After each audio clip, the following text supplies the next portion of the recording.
Hey folks, I'm Matthew Parrish. I work at the Whitehall State Historic Site in Richmond, Kentucky. So what am I doing here in Berea, Kentucky? Well, to find out, stay tuned for the next segment of the Clay Files entitled Bibles and Bowie Knives about Cassius Clay and John Fee.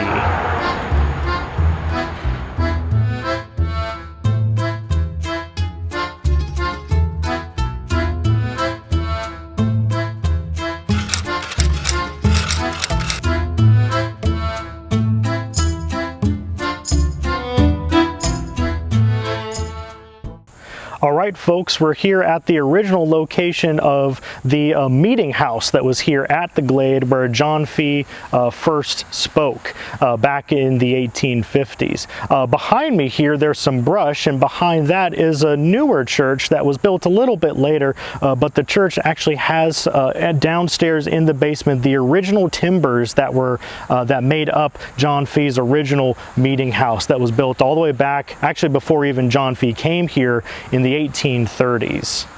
We are here in Berea, Kentucky at the Clay Fee neighborhood, sitting right in front of this stone marker. It marks the original spot of John G. Fee's first meeting house church here in Berea. So John Fee and Cassius Clay worked together to get this town of Berea started back in the 1850s. It all goes back to the 1840s. John G. Fee was an abolitionist reverend from northern Kentucky, from Bracken County, Kentucky. John Fee had grown up in a slave-owning family but had gone to Ohio to a seminary school to become a preacher. He comes back from his time at the school. He returns to Kentucky and decides that he's going to try to end slavery here in his home state. John Fee is kind of alone for the first part of his anti-slavery career. He travels to different towns giving speeches and sermons, trying to get people to join his cause, and he gets chased out of most of the communities that he goes to. In the 1840s, John Fee had introduced himself to Cassius Clay and had actually started to write some articles for Cassius Clay's anti-slavery newspaper, The True American, which was being printed in Lexington, Kentucky in 1846. Cassius Clay and John Fee, after this, they start to work together. In this area here of where we are in Berea, Cassius Clay owned 600 acres, and this area, before it was the town of Berea, was called simply the Glade. There were a couple of farmers living here, and there was this meeting house that was built here in the 1830s, kind of like a church meeting house.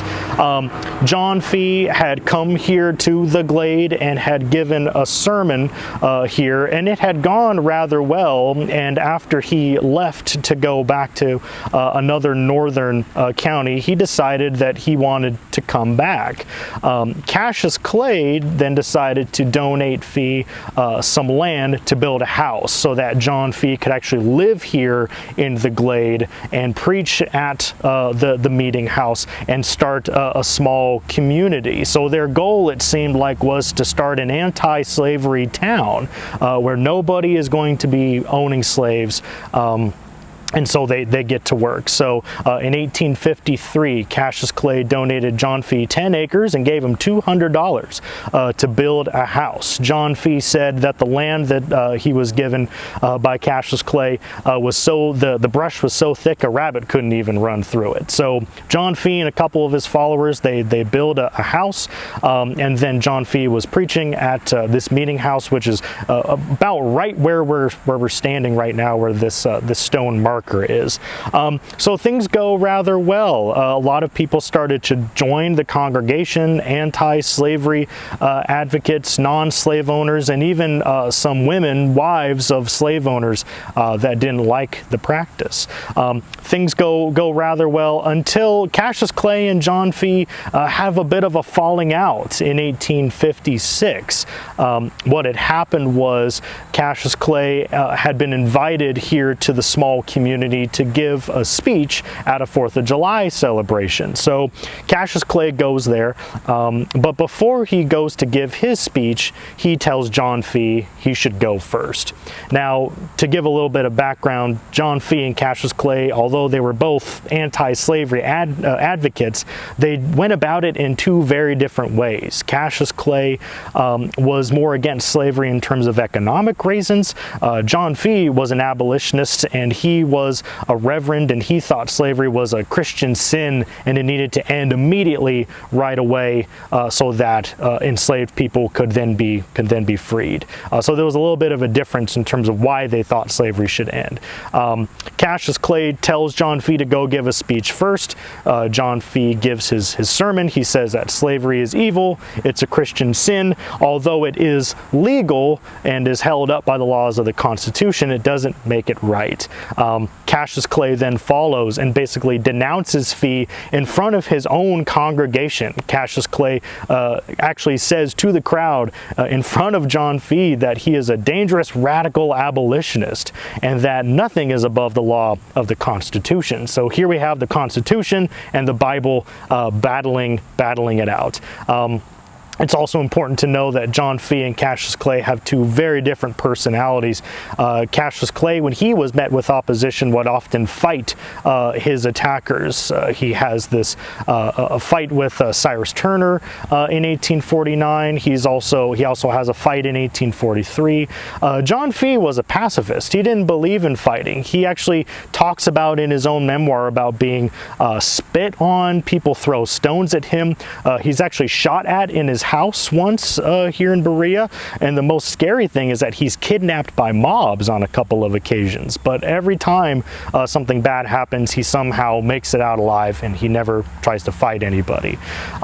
So Cassius Clay and John Fee have very different personalities, and they just clash.